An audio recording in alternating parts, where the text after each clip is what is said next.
na verdade o Dids ele é a construção de um projeto entre amigos que teve o primeiro passo para a construção, foi uma viagem, na verdade, que a gente fez juntos. E foi inevitável a gente querer conhecer outros lugares e a gente acabou ficando sempre em hostel. E de alguma forma, sei lá, a gente se identificou muito, a gente se apaixonou por esse tipo de hospedagem. Todos tinham já experiência de intercâmbio e morado em outros lugares, né? Eu tinha morado em Portugal. Vou tentar fazer o mínimo de barulho só. Só as latonas.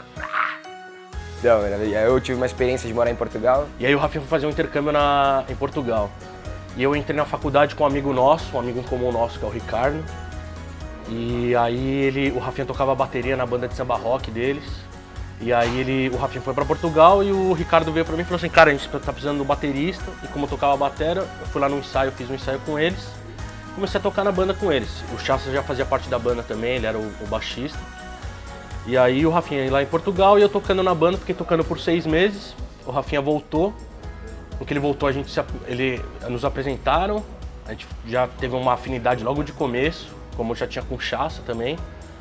E a gente ficou amigo e sempre começou a trocar ideia para ter um negócio junto. A gente sentou e começou a colocar no papel o que seria legal para um hostel, como estava o mercado aqui já, né, de São Paulo. A gente viu que era um mercado que estava começando ainda, mas tinha muito a crescer, principalmente no período de Copa, com os eventos do Lollapalooza e Tomorrowland. Então era um mercado que tinha um potencial muito grande de crescer. E a gente entrou numa imersão aí do projeto de abertura do Dids. E um dia a gente falou, mano, vamos abrir. Só que a gente sempre parava na mesma barreira, que era, aonde abrir?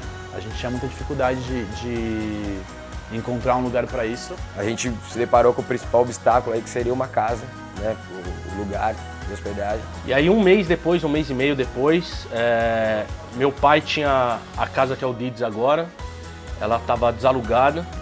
E meu pai veio com a ideia pra mim, cara, vi no jornal, vi na TV que estão abrindo vários hostels por causa da Copa do Mundo e eu tô com a casa desalugada lá, eu queria saber, você que já viajou, como que é um hostel e se minha casa dá pra montar um hostel.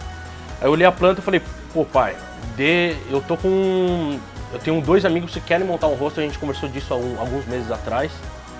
E, então joga essa casa na nossa mão, a gente paga o aluguel, a gente vai reformar ela e vai montar o hostel que vai ser o Dids. Dids eu sou um Dids, o Gordo é um Dids, o Rafinha é um Dids, você é um Dids. Dids é o jeito que a gente se chama desde criança. Desde que a gente tem 10 anos a gente se conhece e a gente sempre chamou assim. De colégio, tivemos banda juntos, fizemos faculdade juntos, além das viagens. É um conceito de amizade. Ô Dids, pega uma cerveja pra mim. E aí, por causa desse conceito, a gente falou, cara, a gente quer ter um conceito. O nosso conceito era que a gente recebesse as pessoas aqui como se estivesse recebendo na nossa casa. Melhor do que amizade em uma língua específica é, a nossa simbologia de amizade. Então, Dids simboliza isso. De velhos amigos para novos amigos é o slogan. Por isso que a gente fala que nós somos os velhos amigos, você vai chegar aqui como um novo amigo e vai ser muito bem tratado, muito bem recebido. A gente fala que a gente é bem barriga no balcão mesmo. Então a gente toma cerveja aqui, a gente almoça aqui, a gente faz aniversário aqui, tudo que a gente consegue fazer aqui, a gente faz porque dá prazer. É o famoso trabalho em algo que você goste e é isso que a gente faz aqui no Dids. Dá logo um gritão aqui, né? Bom, a gente acabou criando aí, desenvolvendo um grito de guerra super secreto aí. Tudo que a gente vai fazer aqui, comemoração, seja virar uma cerveja ou até encerrar um vídeo, a gente tem um manifesto aí com longas palavras. Bom, vamos fazer a assinatura agora e todo mundo que se hospedar aqui tem que sair no seu checkout fazendo esse hino do Dids, que nada mais é que um grito do Dids. Então, para todos aí.